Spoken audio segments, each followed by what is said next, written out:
જૈન વિદ્યાર્થી મિત્રો, all the best of luck. Physical exam ચાલુ થઈ ગઈ છે એટલે અમુક થોડી ધ્યાનમાં રાખવા જેવી બાબત છે જે આજે કહું છું, થોડું ધ્યાન રાખજો. તો પહેલાં તો નોર્મલ કે જેમ લોકો ત્યારે જો કોલિડર અને આઈડી પ્રૂફ જોડે રાખજો. અને બીજી વસ્તુ કે જ્યારે તમારી સેન્સર લાઈન મતલબ તમારો જ્યારે વારો આવે સેન્સર બાંધે એ પહેલાં વોશરૂમ જઈ આવજો, જેથી પેટ ખાલી થઈ જાય એટલે ભરાવ રહે નહીં, દુખાવો ના રહે. બીજી વસ્તુ જોડે શું લઈ જવાનું કે કેળા લઈ જાઓ તો વાંધો નહીં, પણ સંતરા અને મોસંબી ખાસ જોડે રાખજો કે તમારું રનિંગ સ્ટાર્ટ થાય એ પહેલાં સંતરા અને મોસંબી તમારો સ્ટેમિના જાળવી રહેશે અને બોડી ડિહાઇડ્રેટ થાય. જો તમે કેળાને એવું લેશો તો એ જલ્દી ડાયજેસ્ટ નહીં થાય, તો પેટમાં પડે તો ભરાવો થઈને દુખાવો થશે. એટલે એ રનિંગ પતે પછી ખાજો, પણ મોસંબી અને સંતરા ખાસ જોડે રાખજો. અને બીજી વસ્તુ ગભરાવાની જરૂર નથી. ધારો કે જેવી રનિંગ સ્ટાર્ટ થાય તમારું જો લાઈન કરે તો પાછળ ઊભું રહેવાનું.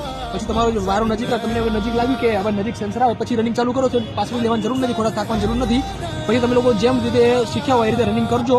અને બીજી વસ્તુ ધારો કે મેઇન વસ્તુ ખાસ છે કે ધારો કે કોઈને 12 રાઉન્ડ છે 13 રાઉન્ડ છે, તો જ્યારે 12 રાઉન્ડ છે બધા એક રાઉન્ડ એક્સ્ટ્રા તમારી રનિંગ જેવી પતે એટલે બધા એક રાઉન્ડ એક્સ્ટ્રા મારશે. એનું મેઇન રીઝન એ કે કદાચ તમારી ગણતરીમાં કોઈ ભૂલ આવી હોય તો એક રાઉન્ડ તમે વોકિંગથી મારો અને નોર્મલ રનિંગથી મારો ગમે તે, પણ બધા 12 કોઈ નહીં નીકળે, એક રાઉન્ડ એક્સ્ટ્રા મારી જ દેવાનું. એટલે શું તમારી ગણતરીમાં કોઈ ભૂલ હશે તો એ નીકળી જશે.